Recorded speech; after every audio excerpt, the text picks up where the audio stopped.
70% diet and 30% workouts అనేది మనం తరచూ వింటూ ఉంటాం. ఇది ఎలాంటి వాళ్ళు ఫాలో అవుతారు అంటే, వాళ్ళ ఫోకస్ కంప్లీట్‌గా వెయిట్ లాస్ మీద మాత్రమే ఉంటుంది. వాళ్ళకి హెల్త్ గురించి ఏమాత్రం దిగులు లేదు. ఇలా ఎందుకు చెప్తున్నాను అంటే, అసలు మనం ఎక్సర్సైజ్‌కి ఇంపార్టెన్సే 30% ఇస్తుంటే, అసలు యాక్చువల్‌గా ఎన్ని రోజులు కేటాయించగలం ఒక వీక్‌లో ఎక్సర్సైజెస్‌కి? మీ ఎంటైర్ ఫోకస్ డైట్ మీదనే ఉంటుంది. అండ్ టెక్నికల్లీ ఇది నిజం కూడా. అంటే క్యాలరీ డెఫిసిట్‌లో అంటే డైట్ తగ్గించి తిన్నప్పుడు వెయిట్ లాస్ అవుతారనేది నిజం కూడా. కానీ మీరు వెయిట్ లాస్ అనేది ఓన్లీ డైట్ మాత్రమే దృష్టిలో పెట్టుకొని చేస్తే మజిల్ లాస్ అయ్యే ఛాన్సెస్ చాలా ఎక్కువ. దానితో పాటు మెటబాలిజం కూడా దెబ్బతింటుంది. అండ్ ఫ్యూచర్‌లో వెయిట్ గెయిన్ అయ్యే ఛాన్సెస్ బాగా ఎక్కువగా ఉంటాయి.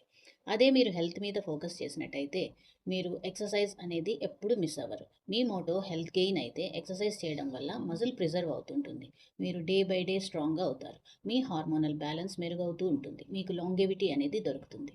మీ ఏజింగ్ డిలే అవుతుంది అండ్ యాంటీ ఏజింగ్ బెనిఫిట్స్ కూడా చాలా చక్కగా వస్తాయి. సో ఎక్సర్సైజ్ అనేది చాలా ఇంపార్టెంట్.